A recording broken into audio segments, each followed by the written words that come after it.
Good morning. Welcome to week 4 of what I think is a 16-week course. Means we're nearly a quarter of the way done. Can you believe that? This week you have 2 writing assignments due. All right, and please go to the syllabus. Please go to the rubric in the welcome folder and take a good look at how I'm going to be assessing your assignments. I do expect quality writing. This is not your research paper, of course, but I need to start off early ensuring that you are doing quality writing that's expected of you in this class. I've actually taught Wk4rW233 classes where when the research paper's been turned in, I've been stunned at the lack of attention to detail in the papers. Okay, so we're going to start off early, making sure you're up to snuff with your writing. Okay, if you're not, I'll tell you. All right. What you have, 2 assignments. They're both due at the end of the week. They're both very important. The first assignment is your journal, and your journal comes from your readings, and hopefully you've been reading these all along. If you haven't been, you're not catching the concept of the course. Okay, this is not a course in which you can take any shortcuts and expect to get a good grade. All right, so the readings are there to help you understand the concept of a college research paper, to understand what I'll be looking for as I actually grade your big research paper. So the journal covers the readings, and it causes you to think. It's not a quiz, all right? It causes you to think about what you're reading, and this is a very, very important skill. Okay, it's a very important skill in college. It's a very important skill in business. It's a very important skill in all of your life because you constantly are reading things. Even if you elect to be a stay-at-home mom or pop or whatever, you still are going to be reading constantly material that's very important to your life, and you need to be reading it critically. Critical reading and critical thinking are things that the university needs to be teaching you. It wants to teach you. You're being paid to have it taught to you so that you understand the world around you, so that you can engage it. All right, you'll be a better parent, better significant other, a better employee, whatever, if you can understand thoroughly what's going on around you and not just kind of accept it at face value. So that's what critical thinking is. So I cause you to read these items. I ask you to look at the items that I present to you over the internet, the items in your book, and I ask you to say, okay, what do they mean? So basically the journal 1 is for me to assess whether you've been doing the readings, whether you've been understanding the readings, not from a true or false point, but have you been engaging them? Have you been really thinking about them?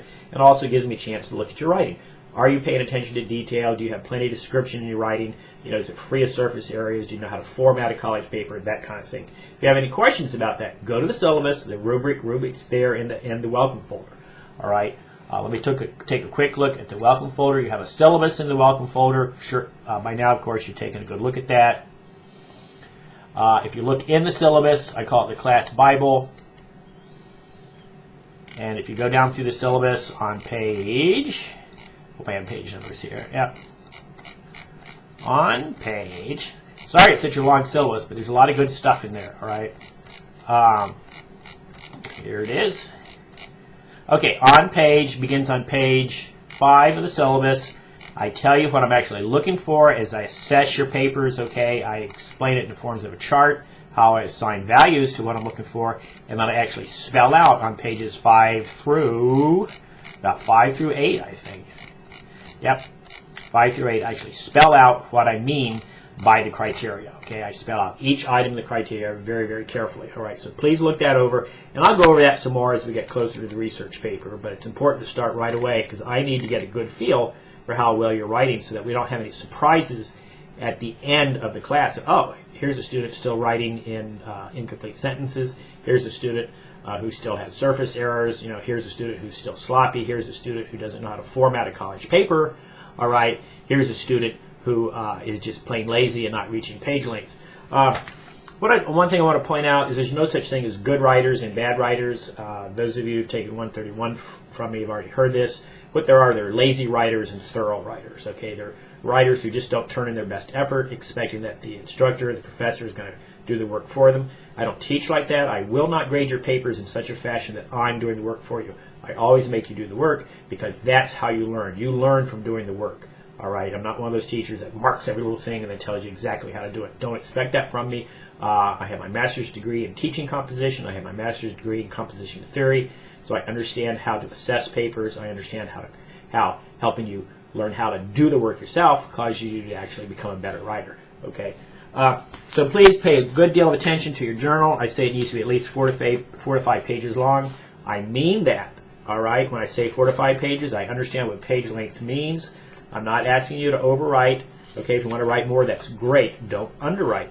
If you underwrite, that means you're not applying the detail, you're not doing the critical thinking to determine what you really need to say. You're not providing the actual illustrations, the examples, the detail that shows the reader what you mean. Writing is always about showing the reader, not telling the reader. You need to show the reader what you mean by providing specific examples. So as you do this journal, use some direct quotes from what you read, okay?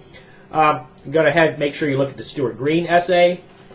Entry 2 is about contact zones. It refers to Mary Pratt. That's covered in the Stuart Green essay. The Stuart Green essay actually covers an author named Mary Pratt, okay? Contact zones are very interesting. Fulkerson essay, of course, that's where you come across the 5 ways that can really ruin a research paper. Please make sure you understand those 5 ways. There are 5 categories. What can go wrong with a research paper? You've already had a discussion about that. And then, of course, we're going to talk about fallacies, logical fallacies.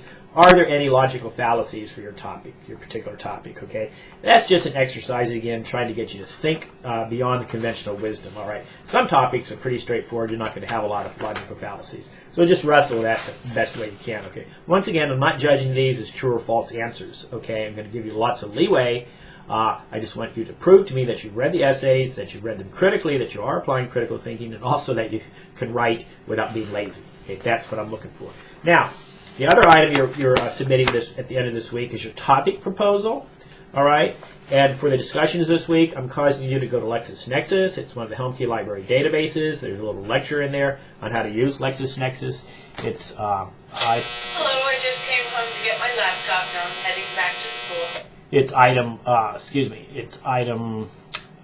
Got distracted there. Sorry. Learning units. Item unit 1.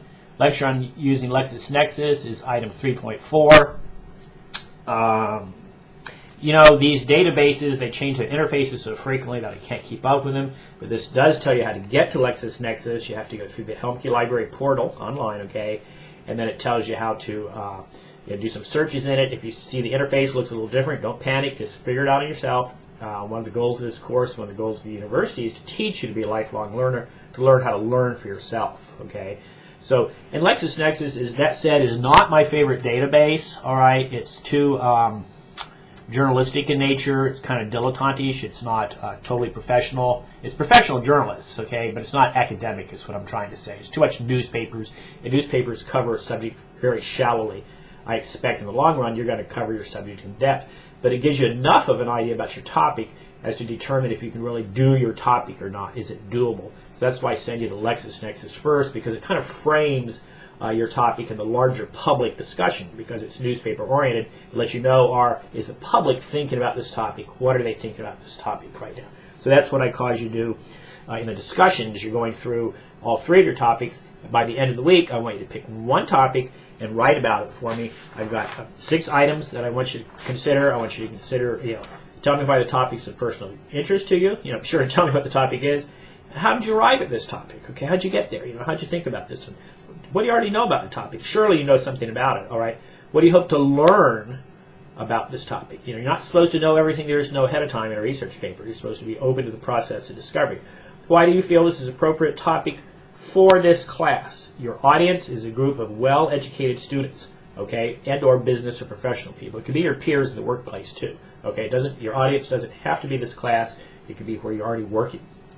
All right, I'm not your audience. The class is your audience, or your workplace setting is your audience. And then how do you go about attending to get enough evidence? How do you plan on supporting your argument? Okay, this is all about evidence. It's not about your opinion. It's all about evidence, okay? I'm expecting 2 pages, not 1 line less. If you want to write 3 pages, great. Not 1 line less than 2 pages. I want this fully developed, fully thought out. Okay, my little stopwatch is telling me I've gone to 9 minutes and 15 seconds. YouTube hates everything over 10 minutes, so I need to cut it off. I hope you enjoyed this. If you have any questions, of course, you know how to reach me by the mail feature, and I'll get right back to you. Have a nice week now.